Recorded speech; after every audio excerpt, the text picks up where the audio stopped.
ನಮ್ಮ commercial police ಠಾಣೆಯಲ್ಲಿ commercial ಸ್ಟ್ರೀಟ್ನಲ್ಲಿರುವಂಥ Navratna ನವರು ಬಂದು ಸಂಜಯ್ ಬಾಫ್ನ ಅನ್ನೋ ವ್ಯಕ್ತಿ ಬಂದು ನಮ್ಮ ಕಮರ್ಷಿಯಲ್ ಸ್ಟ್ರೀಟ್ನಲ್ಲಿ ಒಂದು FIR ಕೊಟ್ಟಿದ್ದಾರೆ. ಮಾಜಿ ಮಂತ್ರಿ ಮತ್ತು ಮಾಜಿ MLA ವರ್ತೂರು ಪ್ರಕಾಶ್ ಅವರು ಶ್ವೇತಾಗೌಡ ಅನ್ನೋ ಮಹಿಳೆಯನ್ನು ಕರ್ಕೊಂಡು ಬಂದು ನಮ್ಮ ಅಂಗಡಿಯಲ್ಲಿ ಇವರು ನನಗೆ ಭಾಳ ಬೇಕಾದವರು, ಭಾಳ ದೊಡ್ಡ ಉದ್ಯಮಿ, ಇವರಿಗೆ ಬಂಗಾರ ಕೊಡಿ ಪರವಾಗಿಲ್ಲ, ವ್ಯಾಪಾರ ಮಾಡಿ ಲಾಭ ತೊಗೊಂಡು ನಿಮಗೆ ದುಡ್ಡು ವಾಪಸ್ ಕೊಡ್ತಾರೆ ಅಂತ ಹೇಳಿದ ಮೇರೆಗೆ ಆ ಒಡವೆಯನ್ನು ತೊಗೊಂಡೋಗಿ ಅವ್ರ ಮನೆಯಲ್ಲಿ ಟೀಪಾಯಿ ಮೇಲೆ ಇಟ್ಟು ಡೆಲಿವರಿ ಕೊಟ್ವಿ. ಆಮೇಲೆ ಇವಳು ನನಗೆ ದುಡ್ಡು ಕೊಡ್ತಾಯಿಲ್ಲ ಶ್ವೇತಾಗೌಡ, ಮತ್ತು ಒಡವೆನೂ ವಾಪಸ್ ಕೊಡ್ತಾಯಿಲ್ಲ ಅಂತ ಕಂಪ್ಲೇಂಟ್ ಮೇಲೆ ನಾವು ಪ್ರಕರಣ ದಾಖಲಿಸ್ಕೊಂಡಿದ್ದೀವಿ. ಆ ಶ್ವೇತಾಗೌಡನ ಅರೆಸ್ಟ್ ಮಾಡಿ ನಾವು ಕಸ್ಟಡಿ ತೊಗೊಂಡು ಸಂಪೂರ್ಣವಾದ ತನಿಖೆಯನ್ನು ಮಾಡ್ತಾಯಿದ್ದೀವಿ. ಆ ತನಿಖೆಯ ಸಂದರ್ಭದಲ್ಲಿ ಕಂಡುಬಂದಂಥ ಕೆಲವು ಅಂಶಗಳ ಮೇಲೆ ಅವ್ರಿಗೆ ಇನ್ವೆಸ್ಟಿಗೇಷನ್ಗೆ ನೋಟಿಸ್ ಕೊಟ್ಟಿದ್ವಿ. ಒಂದು ನೋಟಿಸ್ ಕೊಟ್ವಿ ಮತ್ತು ಎರಡನೇ ನೋಟಿಸ್ ಕೊಟ್ಟಿದ್ವಿ. ಇವತ್ತು ಬರಬೇಕಾಗಿತ್ತು, ಅವ್ರು ಬಂದಿಲ್ಲ. ಮೋಸ್ಟ್ಲಿ ನಾಳೆ ಅವ್ರಿಗೆ 41A ಕ್ಲಾಸ್ ಇಷ್ಟವರೆಗೂ ತನಿಖೆ ಬಗ್ಗೆ ಮಾಹಿತಿ ಪಡೆಯೋದಕ್ಕೆ ಕೊಟ್ಟಿದ್ವಿ. ಸೊ ನಾಳೆ ಅವ್ರಿಗೆ ಅಕ್ಯೂಸ್ಡ್ ನೋಟಿಸ್ 41A ನೋಟಿಸ್ ಕೊಡ್ತಾಯಿದ್ದೀವಿ. ಸೊ ಅವ್ರು ಬಂದು ನಮ್ಮಲ್ಲಿ ಏನು ಎವಿಡೆನ್ಸ್ ಇದೆ ಕಲೆಕ್ಟ್ ಮಾಡಿದ್ದೀವಿ, ಸೈಂಟಿಫಿಕ್ ಎವಿಡೆನ್ಸ್ ಏನು ಕಲೆಕ್ಟ್ ಮಾಡಿದ್ದೀವಿ, ಆ ಅಂಗಡಿನವರು ಅವತ್ತು ಏನು ಅವ್ರು ನಮಗೆ ಸಾಕ್ಷಿ ಕೊಟ್ಟಿದ್ದಾರೆ, ಇವರು ಕೂಡ ಅಂಗಡಿಗೆ ಹೋಗಿದ್ದರು, ಅವ್ರನ್ನ ಕರ್ಕೊಂಡು ಹೋಗಿದ್ದಾರೆ ಗನ್ಮನ್ ಸಮೇತ ಅಂತ ಅವ್ರು ಏನು ನಮಗೆ ಸಾಕ್ಷಿ ಕೊಟ್ಟಿದ್ದಾರೆ, ಅದ್ರ ಬಗ್ಗೆ ಪ್ರಾಥಮಿಕ ತನಿಖೆಯಲ್ಲಿ ಸತ್ಯ ಅಂತ ಕಂಡು ಬಂದಿದೆ. ಸೊ ಅವರು ನಾನು 41A ಕ್ಲಾಸ್ ನೋಟಿಸನ್ನು ಕೊಟ್ಟು ಅವರಿಗೆ ತನಿಖೆಗೆ ಬರೋದಕ್ಕೆ ಹೇಳ್ತೀನಿ. ಹೌದು, ಅವ್ರ ಅಂಗಡಿಗೆ ಹೋಗಿರೋದು ಗೊತ್ತಾಗಿದೆ. ಇವಳು ಈ ಲೇಡಿ ಏನಿದೆ, ಅಕ್ಯೂಸ್ಡ್ ಲೇಡಿ ಏನಿದೆ, ಅವ್ರ ಮನೆಗೆ ಹೋಗಿರೋದು ಗೊತ್ತಿದೆ. ಮತ್ತು ಒಂದು ಮಮತಾ ಅನ್ನೋಂಥ ಒಂದು ಹುಡುಗಿಯನ್ನು ಇವರೇ ಅವ್ರ ಮನೆಗೆ ಅಡುಗೆ ಮಾಡೋದಕ್ಕೆ ಕಳಿಸ್ಕೊಟ್ಟಿದ್ದಾರೆ. ಸೊ ಇನ್ನೂ ಭಾಳಷ್ಟು ಮಾಹಿತಿಗಳು ಇನ್ವೆಸ್ಟಿಗೇಷನ್ ಡೀಟೇಲ್ಸ್ನ ಶೇರ್ ಮಾಡೋಕ್ಕಾಗೋದಿಲ್ಲ ಇಲ್ಲಿ.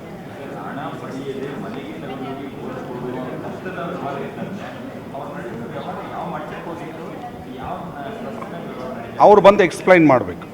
ಯಾರು ಈಗ ಕನ್ಸರ್ನ್ಡ್ ವ್ಯಕ್ತಿಗೆ ನಾವೇನು ನೋಟಿಸ್ ಕೊಡ್ತಾ ಇದ್ದೀವಿ, ಇವತ್ತು ನಾವು 41A ನೋಟಿಸ್ ಕೊಡ್ತಾ ಇದ್ದೀವಿ, ಅವ್ರು ಬಂದು ತನಿಖಾಧಿಕಾರಿ ಮುಂದೆ ಹಾಜರಾಗಿ ಎಕ್ಸ್ಪ್ಲೈನ್ ಮಾಡಬೇಕು.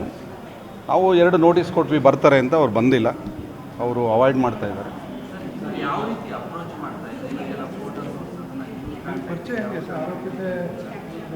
ಅದು ಗೊತ್ತಿಲ್ಲ, ಅವರೇ ಎಕ್ಸ್ಪ್ಲೈನ್ ಮಾಡಿ ಯಾರು ಇಂಟ್ರಡ್ಯೂಸ್ ಮಾಡಿದ್ರು ಅಂತ ಆ ಲೇಡಿ ಎಕ್ಸ್ಪ್ಲೈನ್ ಮಾಡಬೇಕು.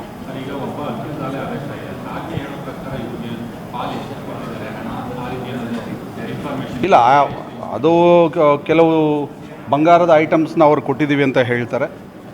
ಕೆಲವು ಫೋಟೋಸು ಲೇಡಿ ಕೊಟ್ಟಿದ್ದಾರೆ, ಅದು ಅಕ್ಯೂಸ್ ಕೊಟ್ಟಿದ್ದಾರೆ. ಅದನ್ನು ಇವರು ಬಂದ ಮೇಲೆ ನಾವು ತನಿಖೆಯಲ್ಲಿ ಯಾವ್ಯಾವ ಐಟಮ್ಸ್ ಕೊಟ್ಟಿದ್ರು, ಅದು ಎಲ್ಲಿದೆ ಅಂತ ಅದು ಆಮೇಲೆ ಕೇಳ್ತೀವಿ. ಹೌದು, ಈ ಲೇಡಿ ಭಾಳ ಜನಕ್ಕೆ ಮೋಸ ಮಾಡಿದ್ದಾರೆ.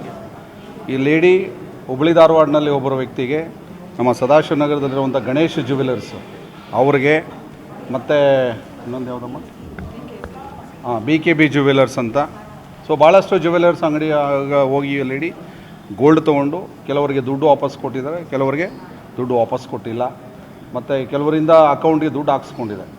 ಹುಬ್ಬಳ್ಳಿ ಧಾರವಾಡನಿಂದ ಹುಬ್ಬಳ್ಳಿನಲ್ಲಿರುವಂಥ ಒಂದು ಪ್ರತಿಷ್ಠಿತ ಆಸ್ಪತ್ರೆಯ ಮಾಲೀಕರಿಂದ ಸುಮಾರು 1 ಕೋಟಿಯಷ್ಟು ಅಕೌಂಟ್ಗೆ ಹಾಕ್ಸ್ಕೊಂಡಿದೆ. ವೃತ್ತಿ ಏನದು ಹೊಸವ್ರನ್ನ ಪರಿಚಯ ಮಾಡಿಕೊಂಡು, ಸೊ ಅವರಿಂದ ದೊಡ್ಡ ವ್ಯಕ್ತಿಗಳ ಹೆಸರು ಹೇಳ್ಕೊಂಡು ಈ ರೀತಿ ಮಾಡಿ. ನಮಗೆ ಇಲ್ಲವರು ತನಿಖೆಯಲ್ಲಿ ಯಾವ ಸಮಾಜ ಸೇವೆ ಮಾಡೋದು ಕಂಡು ಬಂದಿಲ್ಲ. ರಿಕವರಿ ಏನಾರಾಗಿದೆ ಸರ್? ಇಲ್ಲ, ಇದೇ ಫಸ್ಟ್ ಟೈಮ್ ಇವರೇ ವರ್ತೂರು ಪ್ರಕಾಶ್ ಅವರು ಇಂಟ್ರೊಡ್ಯೂಸ್ ಮಾಡೋರು. ನವರತ್ನ ಜ್ಯುವೆಲರ್ಸ್ ಅವ್ರಿಗೆ ವರ್ತೂರು ಪ್ರಕಾಶ್ ಪರಿಚಯ, ಹಾಗಾಗಿ ವರ್ತೂರು ಪ್ರಕಾಶ್ ನವರತ್ನ ಜ್ಯುವೆಲರ್ಸ್ ಅವ್ರಿಗೆ ಕರ್ಕೊಂಡು ಹೋಗಿ, ಸೊ ಈ ಮಹಿಳೆ ನಮಗೆ ಪರಿಚಯ, ಇವರಿಗೆ ಬಂಗಾರ ಕೊಡಿ ಪರವಾಗಿಲ್ಲ, ಚೆನ್ನಾಗಿ ವ್ಯವಹಾರ ಮಾಡ್ತಾರೆ, ನಿಮ್ಗೆ ವಾಪಸ್ ದುಡ್ಡು ಕೊಡ್ತಾರೆ ಮತ್ತು ಲಾಭ ಮಾಡಿ ಕೊಡ್ತಾರೆ ಅಂತ ಪರಿಚಯ ಮಾಡಿಸಿರೋದ್ರ ಬಗ್ಗೆ ಸೊ ಅವ್ರು ಹೇಳಿದ್ದಾರೆ. ನಮಗೂ ಕೂಡ ಸೈಂಟಿಫಿಕ್ ಆಗಿ ಸಾಕ್ಷಿ ಸಿಕ್ಕಿದೆ ಇಲ್ಲಿವರೆಗೂ.